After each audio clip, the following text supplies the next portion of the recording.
ఇక్కడ మీరు ముళ్ళ పంది చూస్తున్నారు. దీనికి సంబంధించి ఒక విషయం చెప్తాను. ముళ్ళ పందులు చలికాలంలో చలికి తట్టుకోలేవు.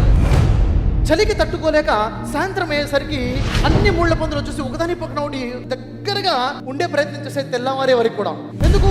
ఒకరి నుంచి మరొకరి వేడిని పొందుతూ ఉంటాయి ఆ చలి నుండి రక్షణ పొందడం కోసం. కానీ దాంట్లో ఏం జరుగుతుందంటే ఒకదాని ముళ్ళు రెండో దాన్ని కూర్చుకొని కొంచెం అనీజీనెస్ ఉంటుంది, ఇబ్బందిగా ఉంటుంది, నొప్పిలేస్తూ ఉంటుంది.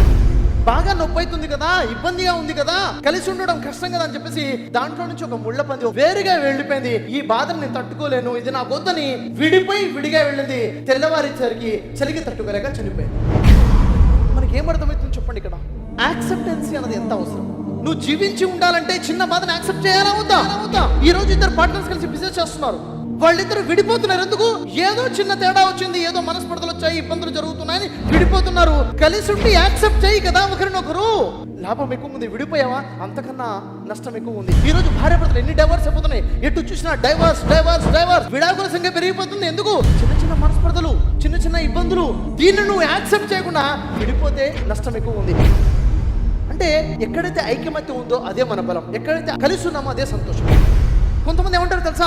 ఒక వ్యక్తి ఉన్నాడు, అతని బిహేవియర్, అతని అటిట్యూడ్, అతని మాట విధానం చూసి నేను దూరం అయిపోయాను, మీరు దూరం అయిపోయారు, అతను కూడా దూరం అయిపోయాడు, అతను ఒకడే అయిపోయాడు, ఒకటిగా నిలబడ్డాడు. ఏమంటున్నాడు తెలుసా? నేను ఏకాంతంగా ఉన్నాను, నాకు ఏకాంతం అంటే చాలా ఇష్టం అంటున్నాడు. అమాయకుడు. అది ఏకాంతం కాదు, అది ఒంటరితనం. ఏకాంతమా ఒంటరితనమా? నేను అందరితో పాటు కలిసి ఉండి కొంచెం సేపు ప్రశాంతంగా ఉండాలని దూరంగా వెళ్తే అది ఏకాంతంగా ఉన్నట్టు.